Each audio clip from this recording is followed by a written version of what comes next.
नमस्कार दोस्तों, आपका स्वागत है हमारे YouTube चैनल GRV न्यूज़ में। जैसा कि आप सभी लोग जानते हैं कि इस चैनल पर देश दुनिया की 10 बड़ी और महत्वपूर्ण खबरों की अपडेट सबसे पहले आती है। इसी के साथ चलते हैं सबसे पहली बड़ी खबर की ओर। PM मोदी ने आधार जैसा प्रॉपर्टी कार्ड लॉन्च किया, कहा आत्मनिर्भर भारत अभियान की दिशा में बड़ा कदम। प्रधानमंत्री नरेंद्र मोदी ने रविवार को स्वामित्व योजना की शुरुआत की। इस योजना के तहत मालिकों को उनकी संपत्ति के मालिकाना हक के रिकॉर्ड से जुड़े प्रॉपर्टी कार्ड भौतिक तौर उपलब्ध कराए जाएंगे। कार्यक्रम का आयोजन वीडियो कॉन्फ्रेंसिंग के जरिए किया गया। योजना की शुरुआत करते हुए PM मोदी ने कहा कि आज जिन 1 लाख लोगों को अपने घरों का स्वामित्व पत्र मिला है, जिन्होंने अपना स्वामित्व कार्ड डाउनलोड किया है, मैं उन्हें बहुत बहुत बधाई देता हूं। उन्होंने कहा कि आज आपके पास एक अधिकार है, एक कानूनी दस्तावेज है कि आपका घर आपका है, आपका ही रहेगा। यह योजना हमारे देश के गाँव में ऐतिहासिक परिवर्तन लाने वाली है। उन्होंने कहा कि आज हरियाणा, कर्नाटक, मध्य प्रदेश, महाराष्ट्र, उत्तराखंड और उत्तर प्रदेश के हजारों परिवार को उनके घरों के कानूनी कागज सौंपे गए। PM मोदी ने कहा कि अगले 3-4 साल में देश के हर गांव में हर घर को इस तरह की प्रॉपर्टी कार्ड देने का प्रयास किया जाएगा। प्रधानमंत्री मोदी ने कहा कि मुझे बहुत खुशी है कि आज इतना विराट काम उस दिन हो रहा है जब भारत के 2 महान सपूतों की जयंती है। एक भारत रत्न लोकनायक जयप्रकाश नारायण और दूसरे भारत रत्न नानाजी देशमुख। इन दोनों महापुरुषों का सिर्फ जन्मदिन ही 1 तारीख को नहीं पड़ता, बल्कि इनके संघर्ष और आदर्श भी एक समान रहे हैं। उन्होंने कहा कि गांव और गरीब की आवाज़ को बुलंद करना JP और नानाजी के जीवन का साझा संकल्प रहा है।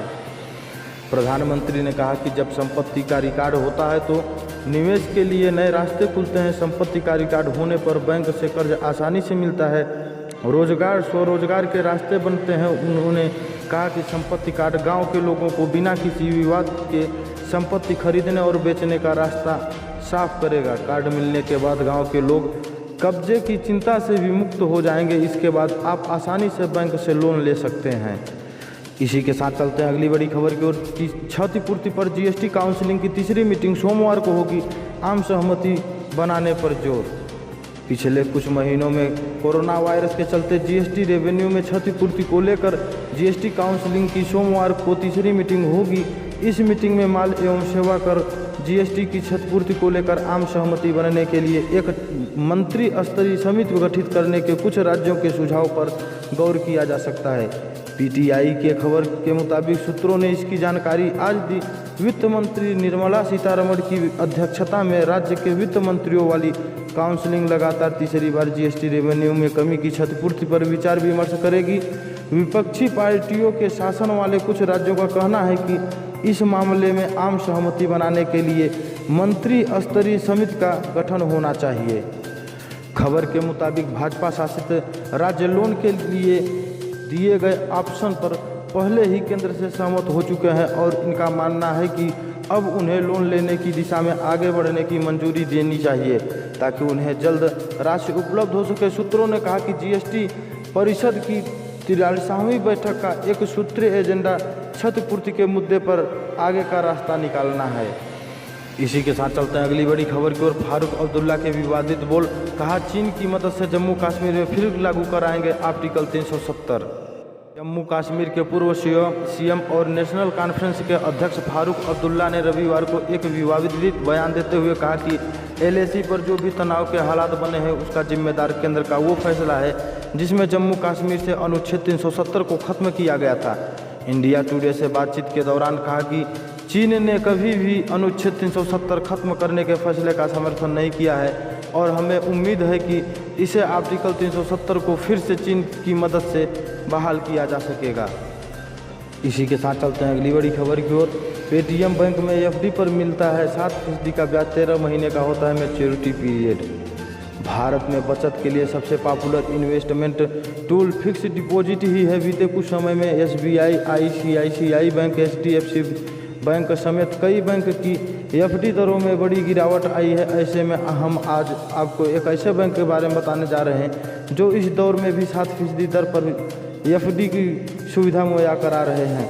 दरअसल पेटीएम पेमेंट बैंक भी FD करने की सुविधा देता है। पेटीएम पेमेंट बैंक को फिक्स डिपॉजिट की सुविधा प्रदान करने की प्रत्यक्ष तौर पर इजाज़त नहीं है, इसलिए पेटीएम पेमेंट बैंक ने इसके लिए इंडसइंड बैंक के साथ पार्टनरशिप किया है। हालांकि ब्याज की दरें इंडसइंड बैंक तय करती है। पेटीएम पेमेंट बैंक में एफडी का मैच्योरिटी पीरियड 13 माह का है और इस पर 7% ब्याज दर मिल रहा है। इस एफडी में खास बात है कि मैच्योरिटी पीरियड पूरा होने से पहले ही एफडी तोड़ने पर कोई चार्ज नहीं देना होता है। हालांकि इसे 7 दिन से पहले तोड़ने पर आपको कोई ब्याज नहीं होगा। इसी के साथ चलते हैं अगली बड़ी खबर की ओर। कोरोना काल में अयोध्या की रामलीला देखने पहुंचेंगे सीएम योगी आदित्यनाथ। कोरोना संकट के बीच अयोध्या में इस बार होने वाली रामलीला को देखने के लिए मुख्यमंत्री योगी आदित्यनाथ पहुंचेंगे। सुप्रीम कोर्ट के फैसले और राम मंदिर निर्माण के भव्य पूजन के बाद अयोध्या में भव्य रामलीला होने जा रही है, जिसे देखने के लिए खुद सीएम योगी आदित्यनाथ जाएंगे। रामलीला कमेटी के मुख्य संरक्षक व बीजेपी सांसद प्रवेश सिंह वर्मा और अध्यक्ष सुभाष मलिक ने उनको अयोध्या आने का निमंत्रण दिया, जिसे सीएम योगी आदित्यनाथ ने स्वीकार कर लिया है। इस मुलाकात में प्रवेश सिंह वर्मा ने मुख्यमंत्री को रामलीला की तैयारी के बारे में जानकारी दी। उनके साथ अभिनेता बिंदु दारा सिंह भी मौजूद रहे। आपको बता दें कि बिंदु दारा सिंह रामलीला में हनुमान जी का किरदार निभा रहे हैं। इसके अलावा इस रामलीला में सांसद मनोज तिवारी अंगद की भूमिका में हैं और सांसद रवि किशन राम के भाई भरत की भूमिका में रहेंगे। इसी के साथ चलते हैं अगली बड़ी खबर की ओर। हाथरस केस आज हाई कोर्ट में पेश होगा। पीड़ित परिवार सीएम योगी से हो सकती है मुलाकात। उत्तर प्रदेश के हाथरस केस पर सियासत के बीच पीड़ित परिवार 12 अक्टूबर यानी आज इलाहाबाद हाई कोर्ट की लखनऊ बेंच ने पेश होगा। इस दौरान हाथरस डीएम एसपी समेत यूपी के कई बड़े अफसर कोर्ट में होंगे, जिससे सवाल किया जा सकता है। आज परिवार भारी सुरक्षा के बीच लखनऊ पहुंचेगा।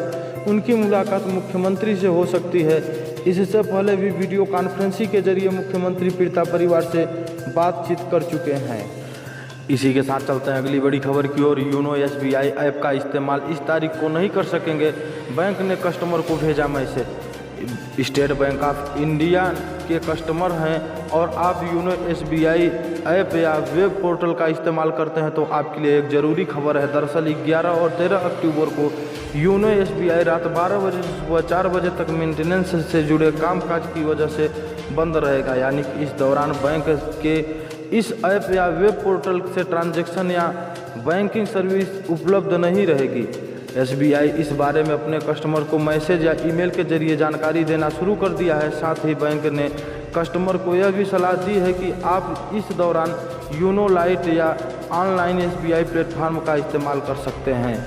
योनो एसबीआई भारतीय स्टेट बैंक का एक इंटीग्रेटेड डिजिटल प्लेटफॉर्म है, जहां फाइनेंशियल सर्विस के अलावा दूसरे कई तरह के सर्विसेज जैसे फ्लाइट, ट्रेन, बस और टैक्सी की ऑनलाइन बुकिंग कर सकते हैं, ऑनलाइन शॉपिंग कर सकते हैं, मेडिकल बिल पेमेंट कर सकते हैं। यह योनो एसबीआई ऐप एंड्रॉयड और iOS दोनों प्लेटफॉर्म पर उपलब्ध है। अगर आपको योनो एसबीआई से जुड़ी कुछ जानकारी लेनी है तो बैंक के टोल फ्री नंबर 1800-111101 पर संपर्क कर सकते हैं। योनो एसबीआई कस्टमर को इस प्लेटफॉर्म पर कई तरह के ऑफर्स भी देता है। इसमें आप लोन अप्लाई करने से लेकर बिल पेमेंट भी कर सकते हैं। इसी के साथ चलते हैं अगली बड़ी खबर की ओर। इन ट्रेनों से जनरल और स्लीपर कोच हटाएगा रेलवे, एसी बोगी में होगा सफ़र। रेल यात्रियों को तेज़ी से उनके गंतव्य तक पहुंचने के लिए रेल मंत्री ने बड़ा प्लान बनाया है। इसके अनुसार मेल एक्सप्रेस गाड़ियों को 130 किलोमीटर से लेकर 160 किलोमीटर प्रति घंटा की रफ्तार से चलाने की रेलवे तैयारी कर रहा है। इन तेज़ रफ्तार ट्रेनों में नॉन एसी कोच यानी स्लीपर और जनरल कोच नहीं रहेंगे। रेलवे के मुताबिक देश भर में कई रूट्स और पर पुराने ट्रैक का नवीनीकरण किया जा रहा है, जिसके चलते तेज़ गति से ट्रेन इन ट्रैक पर दौड़ सके। इसी बात को ध्यान में रखते हुए रेलवे अब कई ट्रेनों को 130 किलोमीटर से लेकर 160 किलोमीटर प्रति घंटा की रफ्तार से दौड़ाने की तैयारी कर रहा है। हालांकि कुछ गिनी चुनी ट्रेनें अभी भी 130 किलोमीटर की प्रति घंटा की रफ्तार से चल रही हैं, लेकिन यह सिर्फ नाम मात्र का है। अब रेलवे का इरादा देश में मेल और एक्सप्रेस गाड़ी जो लंबी दूरी को जाती हैं उनको 130 से लेकर 160 किलोमीटर की रफ्तार पर दौड़ने का है और उसी लिहाज से ट्रेनों के कोच में भी बदलाव किया जा रहा है। रेलवे का कहना है कि ऐसी ट्रेनों में नॉन एसी कोच की जगह अब एसी कोच होंगे, क्योंकि हवा और मौसम को ध्यान में रखते हुए ऐसी सेमी हाई स्पीड ट्रेन में सभी एसी कोच ज़रूरी होंगे। रेलवे का कहना है कि तकनीकी तौर पर यह ज़रूरी हो जाता है कि इस स्पीड से चलने वाली ट्रेन में एसी कोचेज भी लगाए जाएं। हालांकि रेलवे की तरफ से अभी साफ किया गया है कि सभी ट्रेनों में स्लीपर और जनरल कोच नहीं हटाए जा रहे हैं। जो सेमी हाई स्पीड पर ट्रेन चलेगी उन्हीं में यह बदलाव किया जा रहा है। इसी के साथ चलते हैं अगली बड़ी खबर की ओर। बड़ी खुशखबरी, भारत में कम होने लगा कोरोना का कहर, जाने क्या कहते हैं आंकड़े।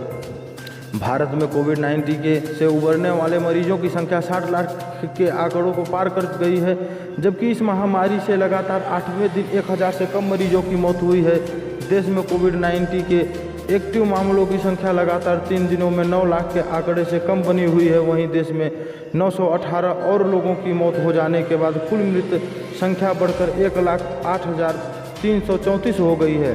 भारत में कोविड-19 से उबरने वालों की संख्या बढ़ रही है। साथ ही भारत कोविड-19 के मरीजों के अधिकतम संख्या में संक्रमण मुक्त होने के साथ विश्व में अग्रणी स्थान बनाए हुए है। मंत्रालय ने कहा कि जिन शीर्ष 5 राज्यों में कोविड-19 के अधिकतम मरीज हैं, कुल उपचाराधीन मरीजों के 61%, वहां आधे से अधिक मरीज 54.3% स्वस्थ हुए हैं। स्वास्थ्य मंत्रालय द्वारा जारी किए गए आंकड़ों के मुताबिक पिछले 24 घंटों में भारत में कोविड-19 से उबरने वालों मरीजों की संख्या 60,77,976 हो गई है। इस तरह संक्रमण मुक्त होने की दर 86.17% है। वहीं संक्रमण के 74,383 नए मामले सामने आने के बाद कुल संक्रमितों की संख्या बढ़कर 70,53,806 हो गई है। इसी के साथ चलते हैं अगली बड़ी खबर की ओर। आधार का नया अवतार, अब एटीएम कार्ड की तरह दिखेगा पाने का यह आसान तरीका। अब आपका आधार कार्ड एटीएम कार्ड की तरह दिखेगा। अब एक नए अवतार में दिखने लगेगा। अब इसे रखने के लिए अलग से लेमिनेट नहीं कराना पड़ेगा। आधार बनाने वाली संस्था UIDAI ने ट्वीट कर बताया कि अब आधार कार्ड को PVC कार्ड पर प्रिंट कराया जा सकता है। यह कार्ड आपके एटीएम या डेबिट कार्ड की तरह आसानी से वॉलेट में आ जाएगा। UIDAI ने एक ट्वीट कर लिखा, आपका आधार अब सुविधाजनक साइज में होगा। इसे आप आसानी से अपने वॉलेट में रख सकते हैं। यहीं पे समाचार समाप्त होता है। इसी प्रकार के समाचार को पाने के लिए इस चैनल को सब्सक्राइब करें और ज़्यादा से ज़्यादा शेयर करें।